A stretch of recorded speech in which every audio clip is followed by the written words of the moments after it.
Hey guys, this is Rope here. Today we'll be taking a look at the Fighter Z Style Magwell.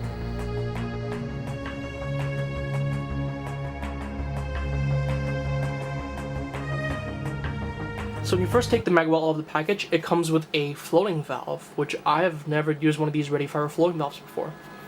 Quite interesting, has a funny shape to it. It's clearly a high flow valve. I'm not going to be using this, but I may do a review of this separately in another video, just to show you guys how it works. I'm pretty sure you'll get quite a lot of kick out of this, just because, you know, it's literally a half open vent and another half open vent. So we'll check that out another time. And you will come with 2 screws, a metal piece for the backing that goes into this part of the frame, as well as of course the Z Magwell itself.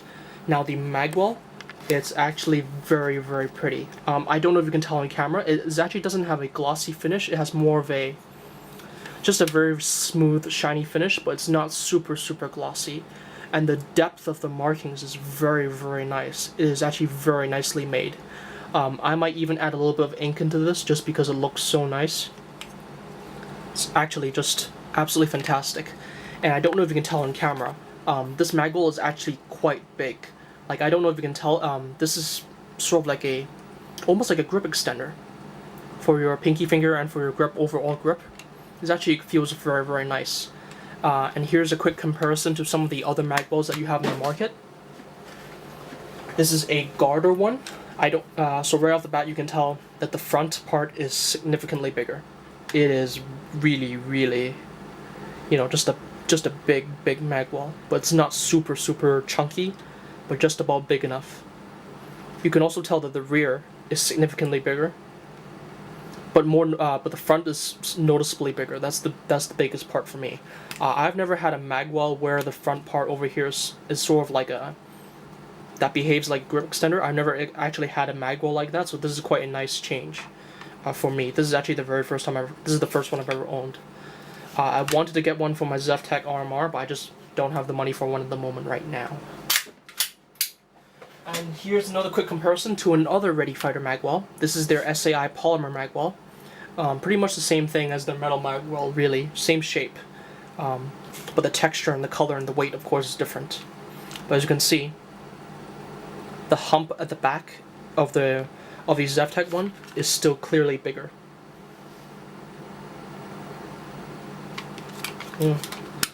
Be quite honest with you, you'll be quite delightfully surprised when you actually get the Magwell. Now, excuse me for my voice, by the way. I'm a little sick. So now we'll basically go through a basic test of which magazines are compatible and stuff, just to show you guys what works and what doesn't work. And I'll note any special notes for you guys. I will not be modifying this Magwell if something doesn't fit, but I'll give you guys a couple pointers as to how to modify them, because I've modified some of these magazines or Magwells before in order to get them to fit in certain Magwells. Like the 5KU ones, I've modified those before. So yeah. Oh, by the way, for the price of these, there's actually a silver color and a black color. Both retail for about 250 to 300 Hong Kong dollars. That translates to roughly around 30 to 40 US dollars, maybe 45 US dollars max. It's not super, super expensive. It's actually a Magwell that's very, very well worth it. If you're looking just for a Magwell just for the sake of reloading a little bit faster, this will work. Like, you clearly have a significantly wider area. Yeah, so that just works beautifully with the ZF Glock 34 slide. Really liking the look of this. So yeah, let's just quickly show you the compatibility and some final thoughts. Okay, so let's just picking up from the video. This is just a regular stock Marine mag with a stock base plate. Okay, drops and loads freely.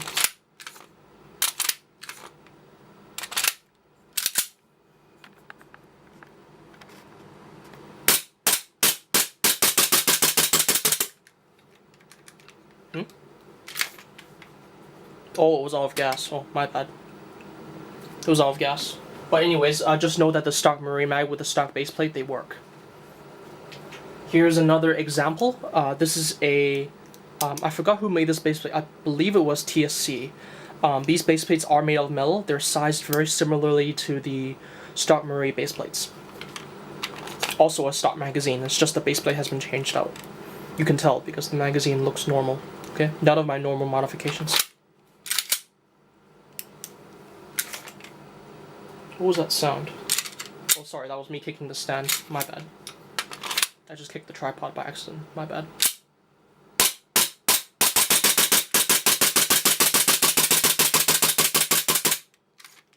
Okay, so it works.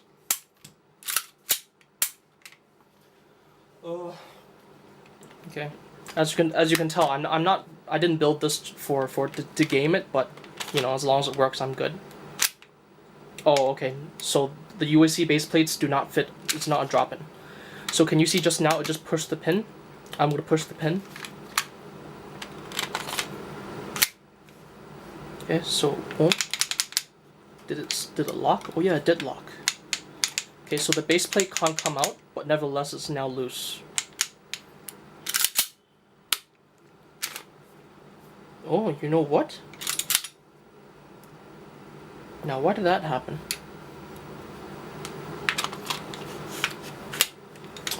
Oh. Okay, can you see this? Okay, so oh, I just pushed it in.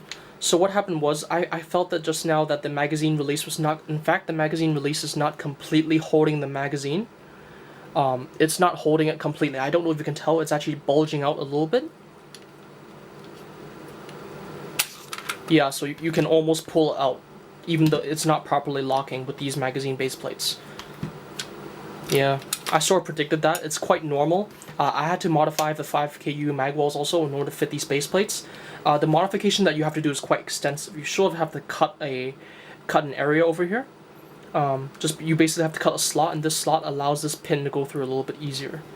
But let's try to force the magazine in to see if it works. Okay.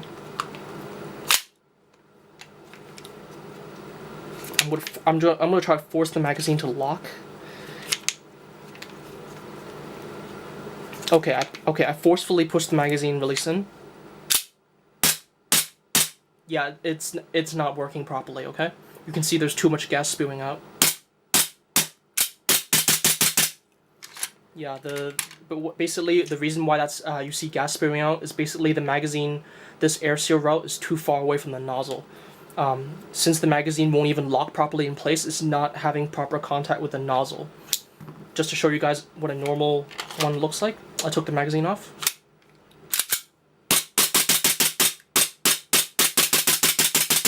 Notice the difference?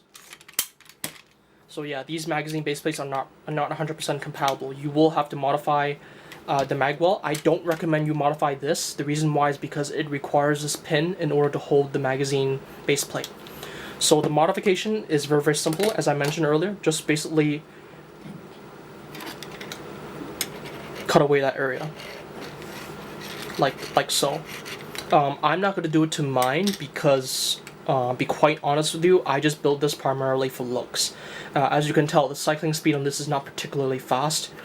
You know, it's just good enough that it works. Yeah. I will do a little bit more touch-up work just to make the barrel a little bit better looking. I'll probably make the barrel silver color because I personally think it looks better that way. So that's it for the video. Hope you guys enjoyed it. Please feel free to comment, like, and subscribe.